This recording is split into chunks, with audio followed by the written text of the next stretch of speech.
semuanya. Mudah-mudahan kalian semuanya sehat walafiat. Yang penting jaga stamina, ikuti protokol kesehatan, juga jangan lupa saling mengingatkan baik dalam keluarga, teman maupun dengan orang-orang yang ada di sekitar kalian. Anak-anakku sekalian, untuk pertemuan sekarang Ibu akan membahas materi tentang pesawat sederhana. Untuk lebih jelasnya kalian simak video pembelajaran berikut ini. Bismillahirrahmanirrahim. Assalamualaikum warahmatullahi wabarakatuh. Anak-anakku sekalian, alhamdulillah bertemu lagi dengan Ibu pada pembelajaran jarak jauh. Ibu harapkan kalian tetap semangat belajarnya. Sebelum kalian menyimak pembelajaran materi tentang pesawat sederhana, marilah kita berdoa dulu. Berdoa mulai. Selesai. Nah, untuk pertemuan sekarang, kalian akan mempelajari materi tentang pesawat sederhana. Kalian bisa perhatikan di sini ada gambar gerobak roda 1, ada katrol, ada juga jungkat-jungkit. Nah, untuk lebih jelasnya nanti akan Ibu bahas satu persatu.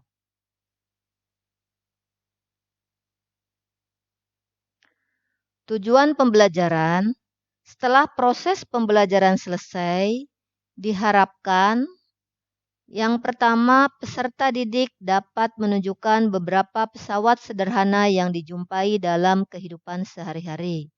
Misalnya pengungkit, katrol, bidang miring, dan roda gigi. Yang kedua, peserta didik dapat menyelesaikan masalah kuantitatif sederhana yang berhubungan dengan pesawat sederhana. Yang ketiga, peserta didik dapat mendeskripsikan pesawat sederhana dan hubungannya dengan kerja otot pada struktur rangka manusia. Apa itu pesawat sederhana? Pesawat sederhana adalah alat yang dipergunakan untuk mempermudah manusia melakukan usaha atau kerja. Dengan menggunakan pesawat sederhana, orang dapat melakukan pekerjaan lebih baik, lebih cepat, dan lebih murah. Dalam kehidupan sehari-hari, orang menggunakan pesawat sederhana dengan tujuan. Yang pertama, memperbesar gaya. Yang kedua, mengubah energi. Yang ketiga, memindahkan energi. Yang keempat, memperbesar kecepatan. Dan yang kelima, yaitu mengubah arah gerak benda. Pesawat sederhana berdasarkan prinsip kerjanya dibedakan menjadi 4. Bisa kalian lihat pada gambar di sini. Di sini pesawat sederhana berdasarkan prinsip kerjanya dibedakan menjadi 4. Yang pertama yaitu tuas atau pengungkit. Yang kedua katrol. Yang ketiga bidang miring. Dan yang keempat roda gigi, roda berporos atau istilah lain yaitu gear. Pesawat sederhana mempunyai keuntungan mekanik yang didapatkan dari perbandingan antara gaya beban yang diberi simbol W dengan gaya kuasa yang diberi simbol F sehingga memperingan kerja manusia.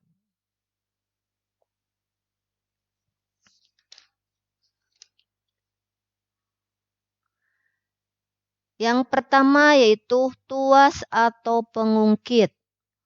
Tuas digunakan untuk mengungkit, mencabut, atau mengangkat beban atau benda yang berat. Bisa kalian perhatikan pada gambar, di sini ada jungkat-jungkit, tuas 1, ada gerobak roda 1, ada tuas 2, dan di sini juga ada anggota gerak atas kalian. Ini lengan kalian. Ini tuas 3. Mengapa ada tuas 1, tuas 2, dan tuas 3? Pembagiannya tuas 1, tuas 2, dan tuas 3 berdasarkan hubungan antara titik tumpu, titik beban, dan titik kuasa. Bisa kalian lihat. Nah, di sini yang pertama yaitu tuas jenis pertama. Untuk lebih jelasnya kalian bisa lihat pada gambar. Di sini gunting. Pasti kalian semua pernah menggunakan gunting. Pada bagian ujung, pada waktu kalian memotong kertas, berarti di sini titik bebannya. Nah, di sini yang di tengah yaitu titik tumpu. Dan di sini tempat untuk memegang biasa tangan kalian di sini yaitu kuasa atau gaya kuasanya. Gaya kuasanya. Jadi kalian bisa menyimpulkan tuas jenis pertama yaitu titik tumpu di antara titik kuasa dan titik beban. Yang kedua yaitu tuas jenis kedua. Bisa kalian lihat pada pembuka tutup botol. Jadi di sini di tengah ada titik beban. Ini buat beban, biasanya dimasukkan ke dalam yang ini. Di sini ada titik tumpu dan di sini juga ada kuasa. Berarti kalian bisa menyimpulkan bahwa tuas jenis kedua yaitu titik beban di antara titik kuasa dan titik tumpu. Contoh yang termasuk tuas jenis kedua ada gerobak roda 1, pembuka tutup botol, alat pemecah kemiri, dan alat pencabut paku, juga alat pemotong kertas. Yang ketiga yaitu tuas jenis ketiga. Bisa kalian perhatikan ini pinset ya. Pinset bisa untuk mengambil benda ataupun bisa untuk mencabut uban. Ya. Kalian perhatikan di sini ada titik kuasa. Titik kuasanya di tengah. Di sini ada titik tumpunya bagian pangkal dan bagian ujungnya yaitu untuk titik bebannya. Misalnya untuk mengambil uban atau rambut bisa di sini di bagian ujung. Jadi kalian bisa menyimpulkan bahwa tuas jenis ketiga yaitu titik kuasa di antara titik beban dan titik tumpu. Contohnya alat pemancing ikan, pinset, penjepit roti, juga stapler. Tuas ketiga memerlukan gaya yang lebih besar.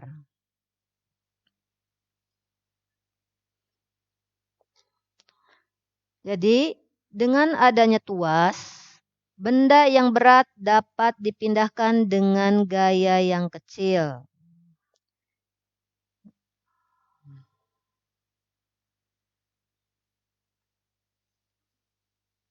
Rumus tuas. Rumus tuas kalian bisa lihat di sini pada gambar dulu. Di sini misalnya pernah kalian lihat misalnya orang tukang batu memindahkan batu yang sangat berat. Nah, di sini kalian lihat nih misalnya ini bisa digunakan linggis ataupun tongkat yang dari besi. Nah, di sini ditaruh di sini ada beban. Nah, di antara beban biasanya di sini dipasang titik tumpuknya. Ya, di sini. Dan di sini merupakan gaya kuasa. Di sini ada titik kuasa. Dan di sini ada titik beban. Kalian perhatikan di sini titik tumpu. Titik tumpu yaitu tumpuan pengungkit. Sedangkan di sini titik beban yaitu tempat meletakkan atau menempatkan beban. Dan di sini yaitu titik kuasa di mana kuasa diberikan.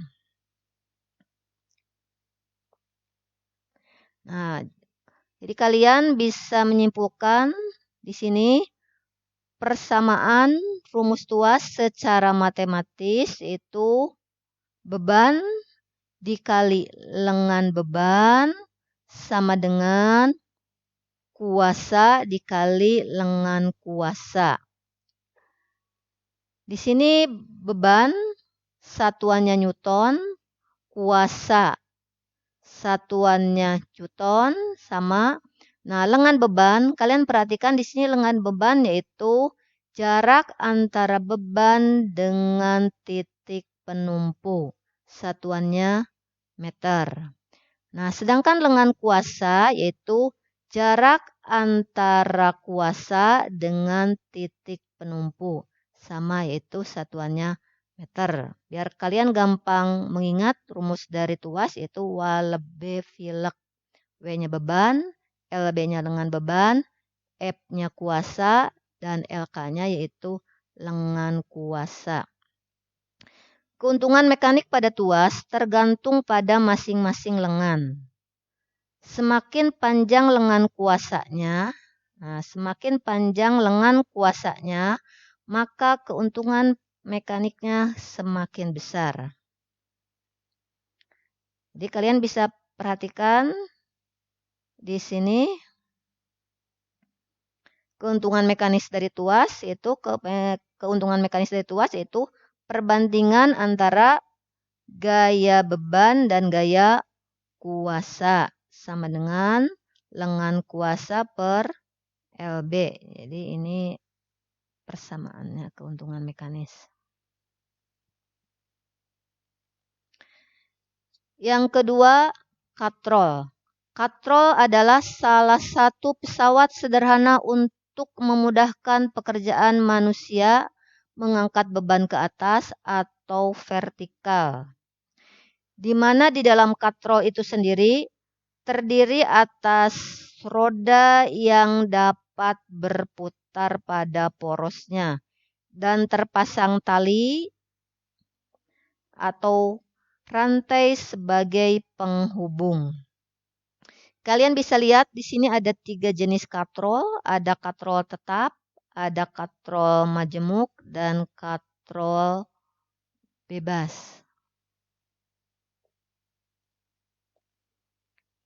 Jenis-jenis katrol. Yang pertama yaitu katrol tetap.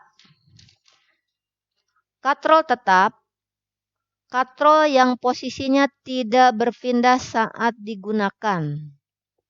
Biasanya diletakkan pada tempat tertentu.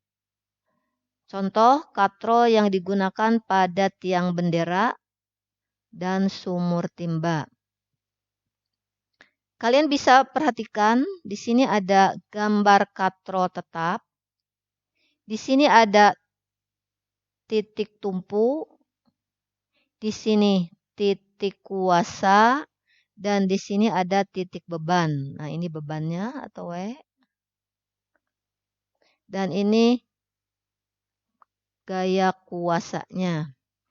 Prinsip kerja katrol tetap yaitu sama prinsip kerjanya dengan pesawat sederhana tuas 1.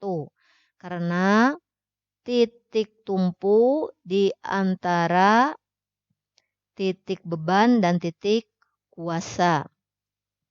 Yang kedua yaitu katrol bebas atau katrol bergerak. Katrol bebas, kedudukan atau posisi katrol berubah dan tidak dipasang pada tempat tertentu. Pada katrol bergerak, benda yang diangkat dikaitkan pada poros katrol. Katrol jenis ini biasanya ditempatkan pada tali yang kedudukannya dapat berubah. Bisa kalian perhatikan di sini katrol bebas atau katrol bergerak. Di sini ada beban. Di sini ada titik tumpu. Dan di sini ada titik kuasa. Ini kuasanya. Dan prinsip kerja dari katrol bebas yaitu sama dengan tuas kedua. Karena titik beban di antara titik tumpu dan titik kuasa atau gaya kuasa. Dan yang terakhir yaitu katrol majemuk.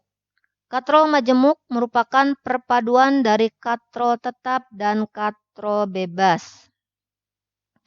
Pada katrol majemuk, beban dikaitkan pada katrol bergerak dan salah satu ujung tali dikaitkan pada penampang katrol tetap.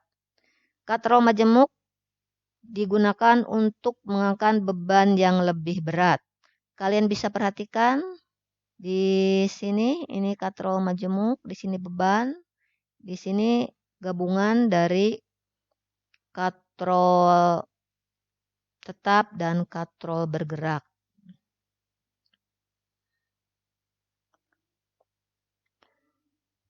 Rumus katrol. Keuntungan mekanis pada katrol tetap. Keuntungan mekanik pada katrol tetap, panjang lengan kuasa sama dengan lengan beban. Nih, kalian perhatikan, panjang lengan kuasa sama dengan panjang lengan beban.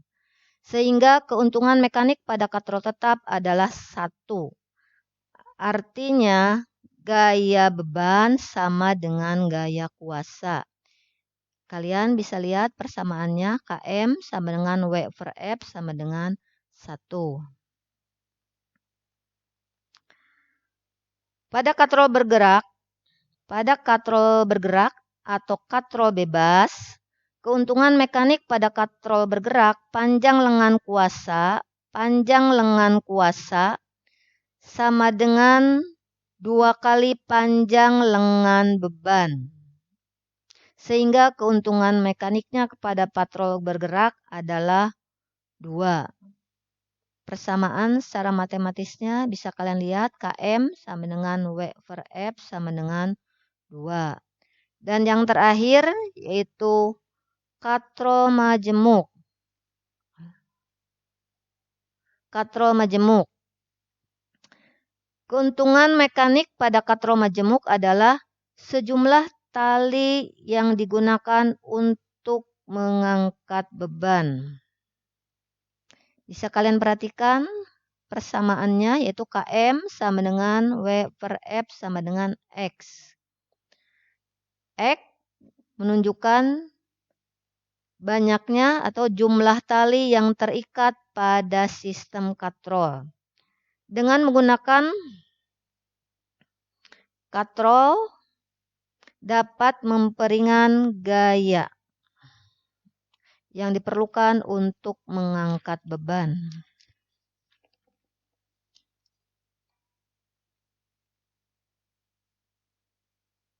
Yang ketiga, bidang miring. Bidang miring merupakan salah satu jenis pesawat sederhana yang digunakan untuk memindahkan benda dengan lintasan miring. Penggunaan bidang miring dalam kehidupan sehari-hari.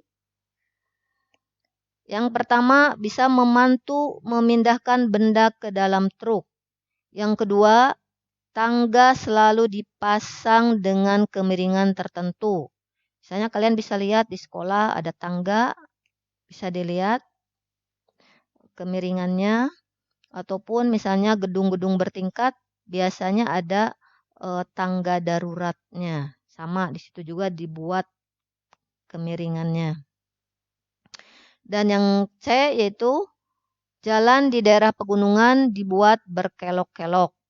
Juga alat-alat yang ada di rumah itu juga sama prinsip kerjanya menggunakan bidang miring. Misalnya pisau, kapak, gergaji, paku, dan lain-lain. Semakin tinggi bidang miring, semakin besar gaya kuasanya, sehingga keuntungan mekaniknya semakin kecil. Bisa kalian perhatikan di sini pada gambar, nih untuk memudahkan benda itu diangkat sampai ke sini, jadi dibuat di sini lintasan. Misalnya di sini ada papan, ya, papan. Di sini ada papan atau panjang lintasannya atau panjang bidang miringnya. Di sini ada tinggi bidang miringnya. Di sini gaya kuasa Dan di sini itu bebannya.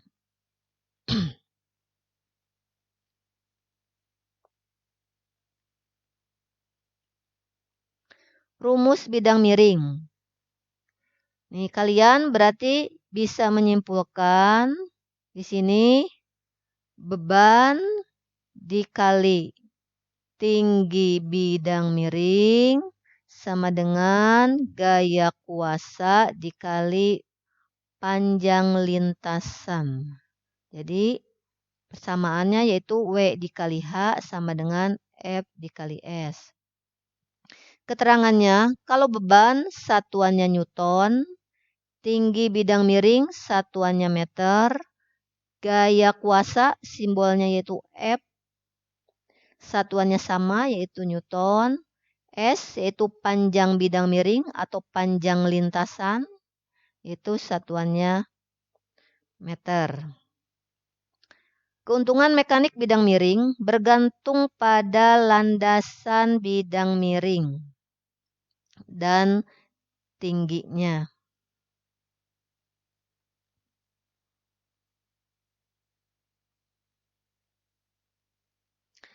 Yang keempat yaitu roda gigi atau roda berporos atau juga disebut dengan gear. Roda berporos, roda gigi atau gear adalah sepasang atau lebih roda bergigi yang saling berhubungan yang berfungsi meneruskan gaya dan gerakan pada sebuah mesin. Contoh, setir mobil, setir kapal, roda kendaraan bermotor, dan girinda. Nih, bisa kalian perhatikan, Ibu ambil contoh, di sini ada rangkaian gear pada sepeda. Nah, sepeda di sini mempunyai 2 gear, ada gear depan dan ada gear belakang. Di sini atau disebut juga gandar. Gear depan lebih besar sehingga jari-jarinya lebih panjang dan memiliki putaran lebih lambat. Sedangkan gear belakang terdiri dari gear yang dapat dipindahkan dengan jari-jari lebih pendek sehingga putarannya lebih cepat.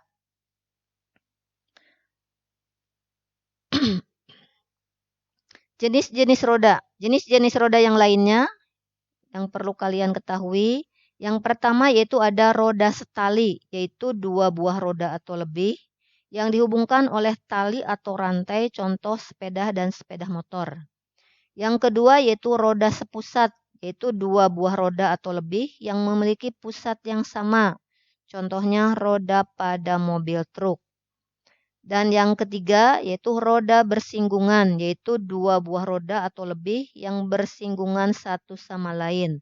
Contohnya roda pada bagian dalam jam. Dan yang terakhir yaitu pesawat sederhana dalam sistem rangka.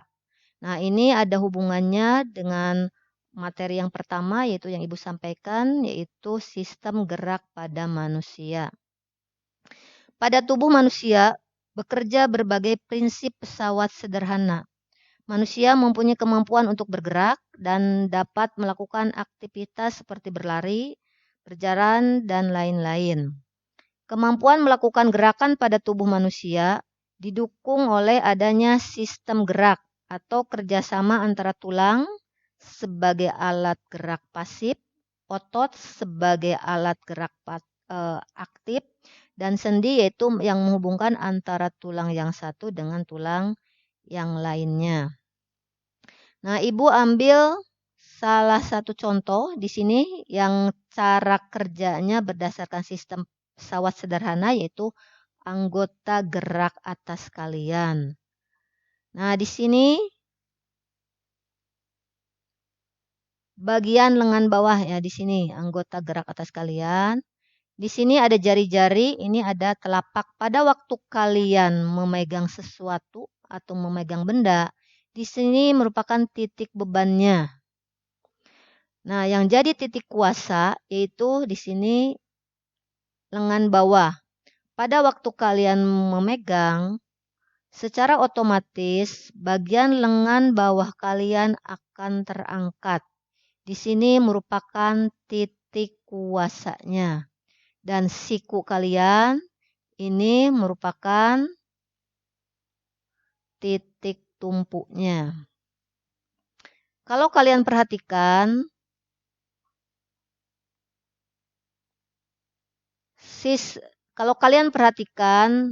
anggota gerak atas kalian, nih bagian ini, sistem kerjanya sama dengan tuas jenis ketiga, yaitu titik kuasa di antara titik beban dan titik tumpu. Dan di sini juga pada waktu misalnya lengan bawah terangkat, ini melibatkan kerja otot bagian lengan atasnya, yaitu otot bisep dan trisep yang bekerja yaitu secara antagonis.